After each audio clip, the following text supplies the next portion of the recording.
My name is Michael. This is one of those weeks you don't plan for, the kind that quietly changes how you see things. I wasn't sure I was going to talk about this, but if I don't, it stays with me. So I'm telling you, by 9:30, the office had the feel of a place that's already been forgotten. The air conditioning kept breathing, even when no one was there to notice it. I was still at my desk, surrounded by drafts, sticky notes, and a calendar that insisted tomorrow would arrive no matter what I did tonight. The external thing that happened was simple. A client moved a deadline up 24 hours, like it was nothing. So I stayed. I told myself it was professional.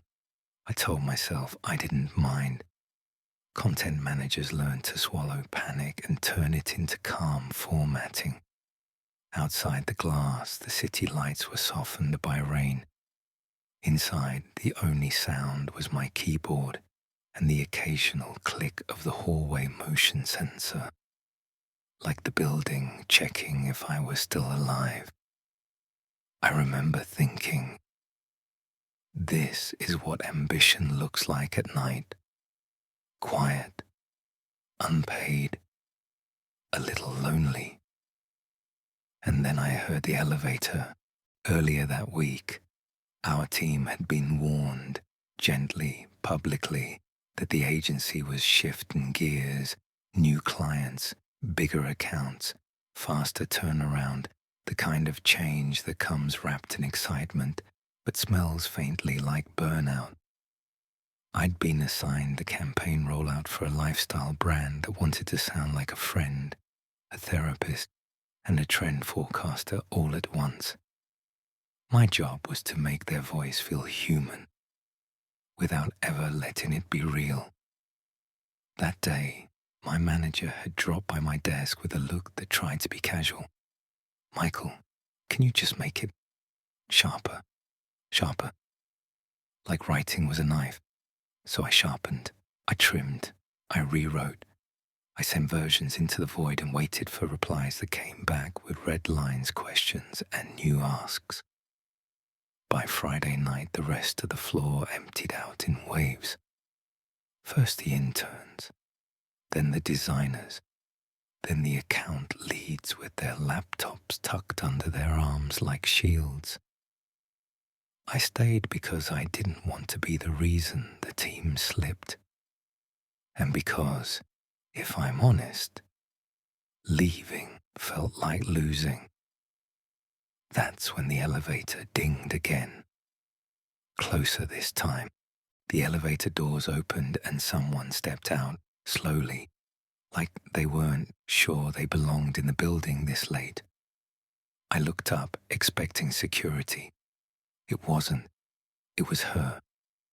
You know how sometimes you register a person before you register why they matter? It was like that. I'd seen her earlier in the week, new hire, another department, someone I'd passed in the kitchen without really seeing. Now she stood there in a dark coat, a tote bag on her shoulder, hair slightly damp from the rain. She noticed me and stopped. "Oh," she said, voice low, careful. "Sorry. I thought everyone was gone." I should have nodded and gone back to my screen. I should have let the moment pass. That's what I usually do. Keep everything clean, separate, contained. Instead, I said, "You're fine. I'm not exactly winning tonight." That made her smile. Just a small lift at the corner of her mouth. "I came back for my charger," she said. "Of course I did." She took a step toward the kitchen, then paused, like she was weighing something. "Are you okay?" she asked. No one asked that here, not like that. I felt something loosen in my chest, and it startled me. She brought her charger back to her desk area, and then, instead of leaving, she wandered toward the kitchen again. I watched her from the edge of my screen like I was pretending not to. A minute later, she returned holding 2 paper cups. "I found the emergency stash," she said, and set one on the corner of my desk. "It's terrible, but it's warm." I didn't take it right away. I don't know why. Maybe because accepting something felt like admitting I needed it. Then I did. My fingers brushed the cup and I felt the heat.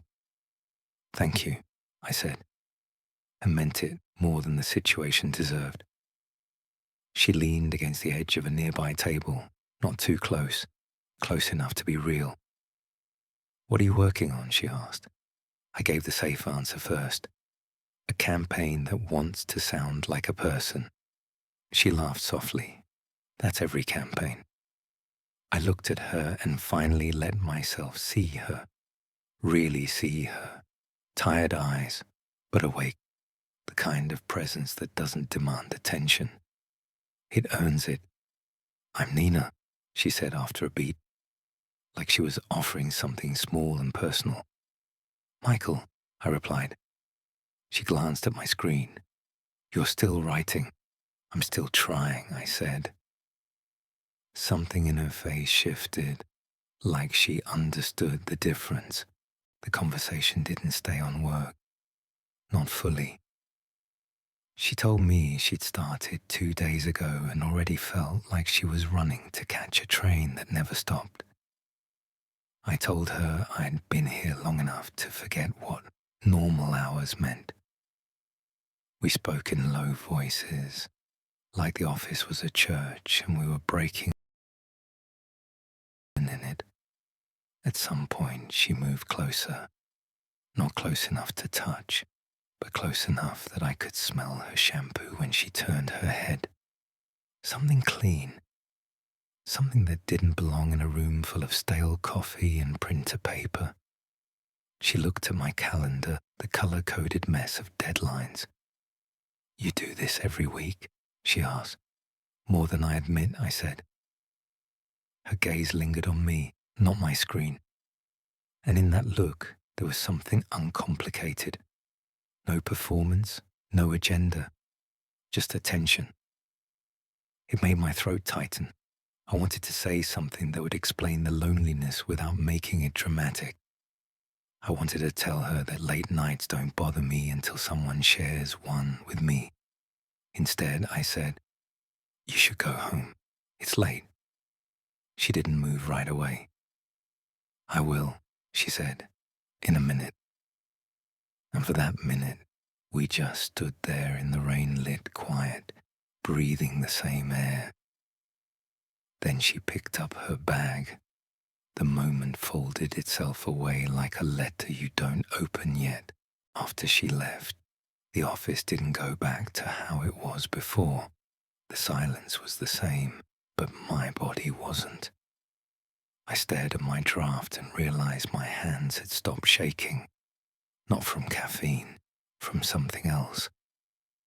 The strange steadiness that comes when you're reminded you're not the only person awake in the world. She hadn't flirted. I hadn't either. Nothing explicit happened. But something had shifted anyway. I worked faster, cleaner. Like my brain had been reset by a small, unexpected kindness. At midnight, an email came in from the client. "Looks good. Approved." Just like that. Hours of stress resolved in one line. I should have felt relief. I did, technically. What I actually felt was the echo of Nina's voice in the hallway. The way she'd said my name like it mattered that I had one. I shut my laptop and walked to the elevator. On the way, I passed her desk area. Her chair was pushed in. Charger retrieved. A faint scent of rain still lingering. I caught myself looking for any sign she'd been there. That's when I knew it wasn't just a late night anymore. The next morning, I came in earlier than I needed to. That's not a romantic gesture. It's not a dramatic choice. It's just true. I told myself it was to get ahead, to stay on top of the next ask, the next revision, the next impossible timeline. But when I stepped into the kitchen, I noticed my eyes go to the corner where the coffee cups were stacked, like some part of me was waiting to see if someone else knew the secret of the emergency stash. At 10:15, I saw her across the open floor. Nina, hair dry now, different outfit, same quiet energy. She glanced up and met my eyes for half a second, just long enough for recognition to land. She didn't wave. She didn't smile big. She just gave me a small nod. And I nodded back. It should have been nothing. A polite workplace acknowledgement, but it didn't feel like nothing. It felt like a door had been left slightly open. And for the rest of the day, I worked with the faint awareness that, at some point, a late night might happen again. And if it did, I wasn't sure I'd want to be alone in it. I don't know yet what this will turn into. I only know it didn't end here. Next week, something will have to change, either in me or between us.